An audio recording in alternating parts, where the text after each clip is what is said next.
This module on small group facilitation was created for the UCSF School of Medicine Bridges curriculum. The concepts and strategies reviewed in this module are, however, derived from the greater educational literature and therefore applicable to a wide variety of contexts. At the end of this module, you will be able to describe the characteristics of effective learning in small groups, list the stages of small group formation, set a group up for effective learning, ask questions that facilitate discussions in small groups, and recognize and tackle common group problems. Effective small group learning requires active participation by all. Group members should collaborate, not compete with each other. Team members and facilitator come prepared. And the focus is not so much on reviewing knowledge and facts, but on application of knowledge and/or problem solving. The facilitator enables discussion and does not dominate the discussion. And probably most importantly, there should be a safe learning climate that facilitates active participation by all team members. Before we delve into strategies to effectively facilitate a small group, it is probably helpful to review what's known about group formation.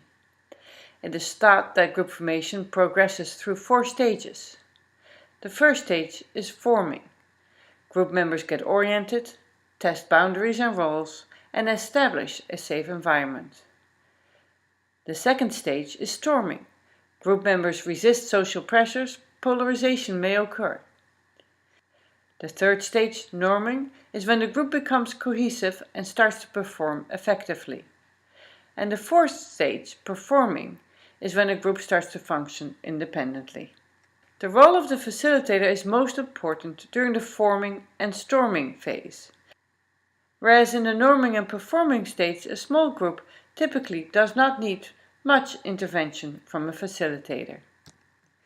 An effective facilitator guides, models, encourages, and supports, is flexible, patient, friendly, and enthusiastic, can be silent and resists the urge to dispense information, makes learning a shared responsibility and engages the entire group, uses open-ended questions to promote discussion, refocuses the group when needed and reminds group of session goals, discusses problems that arise, and lets the group decide on group activities. To set your small group up for success, it's important to have the small group members face each other.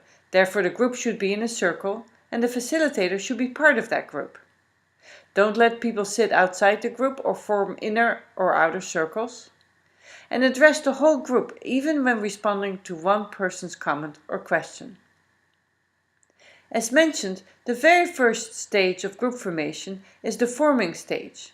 And when you start your small group, it is important that you think about the elements of the forming stage. This is the time when you do introductions and perhaps a check-in. You make sure that there's shared understanding and agreement about the goals. You elicit and address questions about preparation work if there was any. And you divide any roles that need dividing, for example, a scribe, timekeeper, reporter. And then you set the ground rules. For example, everybody's invited but no one is forced to talk. You have to give each other space, no one is allowed to dominate. You can disagree about an issue, but you can't judge other people. And you can set rules about use of phones, computers, etc. In the storming phase, the facilitator role is more to check in. Sometimes facilitators may need to be directive. For example, to find balance between those who tend to dominate and those who are quiet, or to identify and resolve conflicts. But for the most part, facilitators should closely observe, use open-ended questions to move the discussion forward, role model and provide feedback as needed.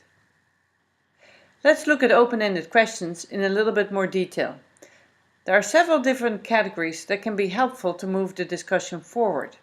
For example, questions that expand the discussion. What other research design might have been used for this question? Clarifying questions. Can you rephrase this using an example? Explaining questions. Why do you think this is important? Defending questions. Can you defend using this drug in this particular patient? Hypothesizing questions. How do you think this factor contributes to this disease? A small group facilitator may find that group members ask the facilitator, as the expert, questions rather than each other. There are several ways in which you can redirect questions to the group. For example, what do other people think about it? Let's see what ideas the group has about this. That's a good question. Why might this be important? I don't know that I have the answer. Maybe we can think together about possible solutions. Other ways to get the discussion to the next level include encouraging creative thinking, curiosity, and new ways of thinking. For example, can we think of pros and cons? To play the devil's advocate, how else might we approach this? Let's challenge our assumptions. What if? You can also split group in smaller groups or pairs to work out parts of a question or problem. Let's talk a little bit about how to deal with problems. Sometimes problems are at the group level. The group can be unfocused, in which case the facilitator should redirect and restate the goals of the session. Sometimes a group is slow to warm up, and then it's best to be patient. If the discussion does not pick up with open-ended questions, make your questions more focused. Sometimes a group can be hostile. Then you really should find out the reason and discuss it openly, without defensiveness or judgment, and then restate the goals of the session and try to regroup the discussion. Sometimes problems are at the level of a specific person. A person can be timid. Again, patience is the best approach. Find opportunities to include her or him in the conversation. What are your thoughts on this? Sometimes a person can be dominant. Then it's best to try to involve others in the conversation and elicit alternative opinions. What do others think of this? Sometimes you have to take this dominant person aside and encourage a step up and step back approach, where the dominant person is allowed to step forward when they have something important to say, but also asked to sometimes actively step back and wait a moment to let other people fill the space. Revisiting the ground rules can be helpful when you do this. At the end of a small group session, it is important to allow time for a summary of what was accomplished. You should also ask for feedback on what worked less well, and what can be done to make future sessions more effective. If applicable, you should review the goals for the next session and any preparation work that is needed.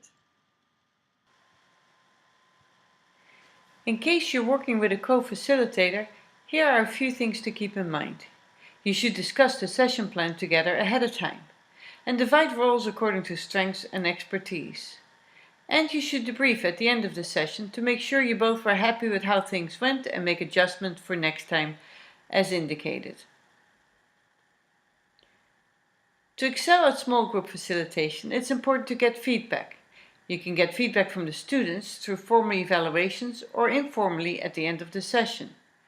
Or you can get feedback from a colleague, either a co-facilitator or an observer who you invited to come see you in your small group. And from yourself. Reflect on what you did well, what you could improve on, and take notes and review these prior to the next session. In case you want to read more about small group facilitation, here are some of the resources that this module is based on. This completes the module on small group facilitation for the UCSF Bridges curriculum.